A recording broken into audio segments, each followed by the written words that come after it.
Hi guys, welcome to Metro Lens. Thank you for joining this channel and thank you so much if this is your first time. Thank you to our returning audience. My name is Clement and I am your anchor on this channel. Today we are going to look at current affairs in Africa, and of course we'll be diving into one of the latest countries that has experienced coup in October 2025. Stay tuned. If you have not subscribed to this channel, kindly hit the subscribe button.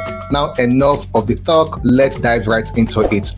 Madagascar, the island nation of Africa's east coast, home to unique wildlife, vanilla plantation, and a population of nearly 30 million people.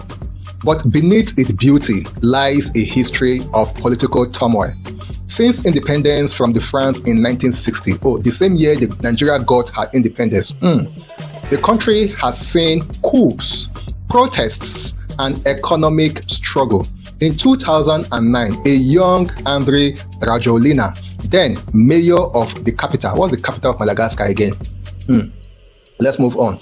So that is the president that was removed, used to be the mayor of the capital of Madagascar. This man led a movement to remove the then president in 2009. The name of the president is Mark Ravalomanana. Your beautiful name, of course, hard to pronounce, and I hope I did not murder that name.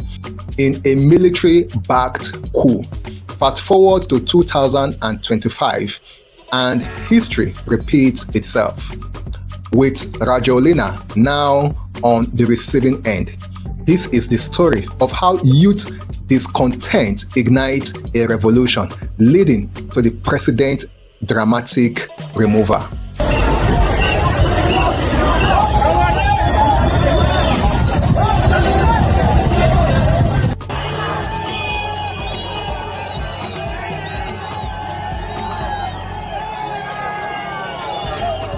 The genesis of the 2025 crisis traces back to deep-rooted issues. Chronic poverty affecting 75% of the population, frequent power and water outages, soaring living costs, unemployment, corruption, and nepotism among the elites. President Andry Rajoelina, who won election in 2018 and 2023, faced growing criticism for failing to deliver on promises of development. His dual French Malagasy citizenship fueled resentment, symbolizing detachment from the people's struggle. By mid-2025, whispers of discontent turned into organized action, inspired by global youth movements in places like Nepal, Sri Lanka. A decentralized group called Gen Z Madagascar emerged with over 100,000 followers on Facebook. They mobilized online, calling for change without a single leader at the helm. It all began on September 2025. Thousands of young people flooded the streets of Antananarivo and other major cities, protesting against the government handling of utility shortages. What started as demand for reliable water and electricity quickly ballooned into border calls for economic reform, jobs opportunity, and an end to corruption. Security forces responded harshly, deploying tear gas and rubber bullets. Nighttime curfews were imposed, but the protests persisted. The United Nations reported that at least 22 deaths in these early clashes, blaming the violence on a crackdown that turned peaceful demonstration deadly. September 29, 2025, in bid to quell the unrest, President Rajoelina dissolves his government, firing the Prime Minister and the entire cabinet. He acknowledged the youth grievance, saying he had heard the cries of the young Madagascar'S. But it wasn't enough. The protests evolved, drawing a civic group and labor union, amplifying the demand for systemic change. By October 8, Rajoelina extended an olive branch, inviting protesters and civic leaders to dialogue. The offer was swiftly rejected.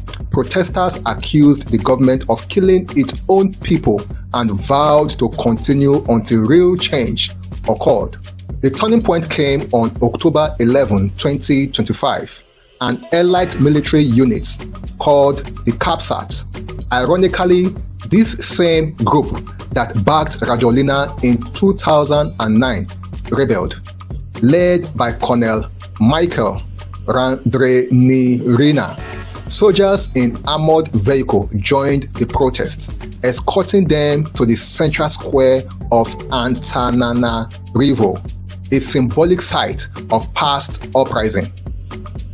Colonel Michael declared his troop would no longer suppress the demonstration and called for Rajoelina to step down.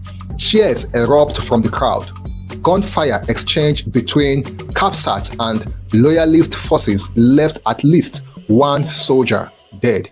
Rajoelina's whereabouts became unknown, heightened the echoes. On October 12, 2025, Colonel Michael asserted his authority, declaring control over all armed forces and appointing a new military general. Rivolta Malagasy ny voalohany mampiseho fiaraha-mihory amin'ireo fianakaviana namoy ny akaiky azy noho izao zava-misy izao. Mankahery ihany koa ireo izay tsy mba fananana noho ny atraketraky ny tsy matahototo.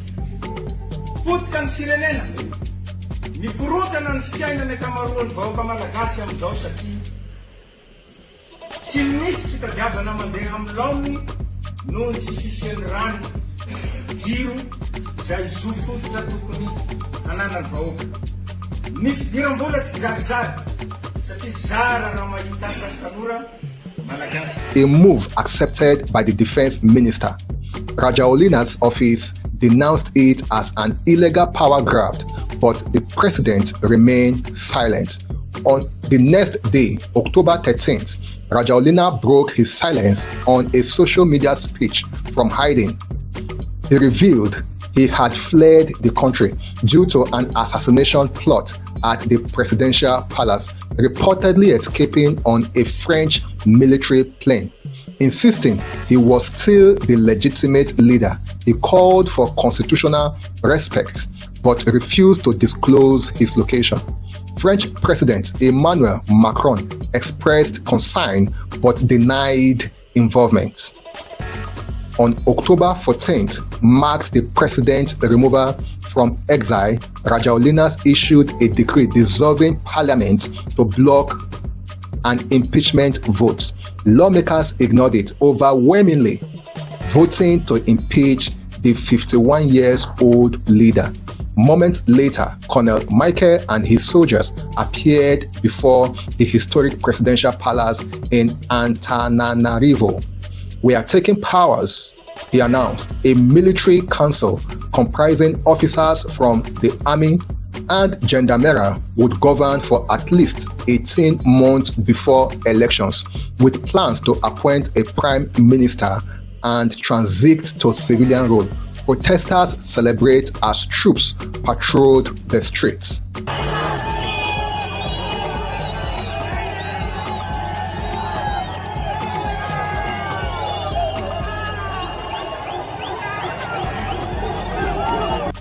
On October 15th, Colonel Michael confirmed he would assume the presidency with a swearing-in plan for the following day at the country's highest court.